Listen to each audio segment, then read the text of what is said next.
Good morning student. देखिए आज BSc first third year में आपको फैट ऑयल एंड डिटर्जेंट्स है, ठीक है। फैट ऑयल और डिटर्जेंट्स जो होते हैं उसके बारे में बता रही। वसा और तेल, ग्लिसरॉल तथा उच्च वसा अम्ल जैसे पारमिटिक अम्ल C15H13 और COOH, स्टेरीन C carbon 17, hydrogen 35 COOH है।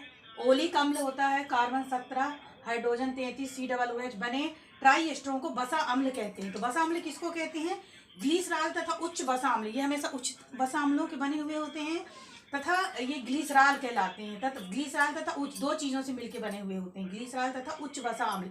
उच्च वसा अम्ल में क्या चीज है? पारमिटिक अम्ल है, स्टेरिक अम्ल है और ओलिक अम्ल है, माने ट्राई अम्ल वसा अम्ल। ग्लिसरॉल के ये ट्राई एस्टर ग्लिसराइड का मतलब ग्लिसरॉल के ये ट्राई एस्टर ग्लिसराइड कहलाते हैं। मतलब ट्राई एस्टर मतलब 3 एस्टर से मिलकर बना हुआ होता है, ठीक है। अभी जब अपन देखते हैं ग्लिसरॉल CH2OH CHOH CH2OH को प्लस जब कार्बोक्सिलिक अम्ल RCOOH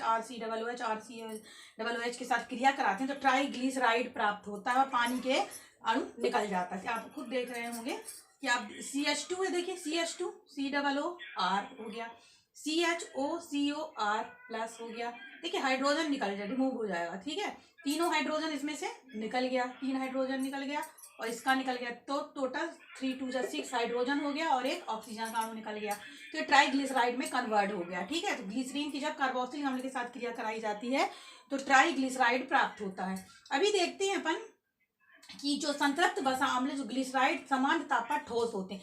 संतृप्त वसा अम्ल जो होते हैं ग्लिसराइड सामान्य ताप पर क्या होंगे? ठोस होते हैं, वह वसा कहलाते हैं। ठोस जैसे घी होता है, आप जानते हैं, डालडा जो होता है, ये सब क्या वसा कहलाते हैं और ठोस रहते हैं।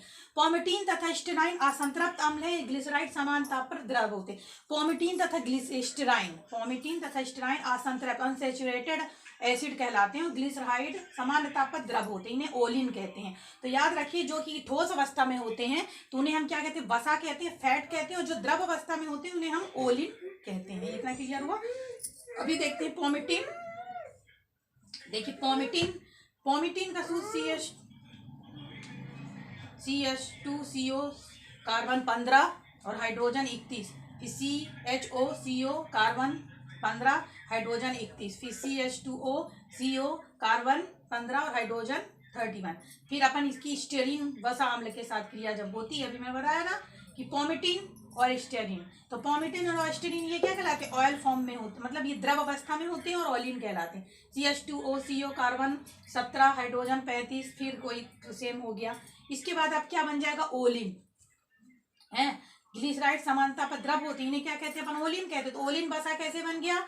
ये देखिए इस ओलिन का सूत्र हो गया CH2 हो गया, OCO कार्बन 17 हाइड्रोजन 33, फिर CHO कार्बन 17 हाइड्रोजन 35, फिर कार्बन 30, ये हो गया। ये मतलब क्या कहला गया इनका? मतलब ओलिन वसा अम्ल में कन्वर्ट हो गया, ठीक है। अब देखते हैं ग्लिसराइड 2 प्रकार के होते हैं, सरल ग्लिसराइड और मिश्रित ग्लिसराइड। सरल ग्लिसराइड वो कहलाते हैं जिनमें तीनों एस्टर मूलक एक समान होते हैं। जो एस्टर मूलक लगे हुए होते हैं तो वो RCO वगैरह है, जो एस्टरिक फॉर्म वाला ये होता है भाग, वो क्या होता है? मूलक समान होता है, तो उसे क्या कहते हैं अपन? सरल ग्लिसराइड। मिश्रित एस्टर क्या कहलाते हैं? जैसे ये देखिए अलग अलग है, तो ये क्या कहलाएंगे? मिश्रित एस्टर मूलक अलग होते हैं, जैसे ओलियो एस्टर, पोमेटीन, स्टेराइन, स्टीरियो डाई पोमेटीन। मतलब मिश्रित क्या होते हैं कि एक समान एस्टर ना हो करके उसमें मूलक जो होते हैं अलग अलग लगे रहते हैं। उदाहरण के लिए ओलियो एस्टर, पोमिटो स्टेरीन और स्टीरियो डाई पोमेटीन, ये सब क्या कहलाते हैं? मिश्रित। और सरल क्या कहलाते हैं? तीनों जो एस्टर मूलक समान। अब देखो रासायनिक संगठन के अनुसार तेल और वसा में अंतर नहीं होता है। जैसे कि जब घी को आप देखेंगे गर्मियों में पिघल जाता है और ठंडियों में जमा हुआ रहता है, तो दोनों रूप में ये प्रेजेंट करता है। साधारण ताप पर वसा क्या होता है? ठोस होता है, जबकि साधारण ताप पर तेल द्रव होता है।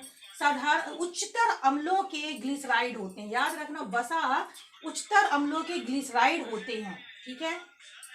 तो वसा का आपको याद रखना होगा कि जो उच्चतर वसा फैट अम्ल होते हैं उनके ग्लिसराइड होते हैं, जबकि तेल जो होते हैं निम्नतर वसा अम्लों के ग्लिसराइड होते हैं।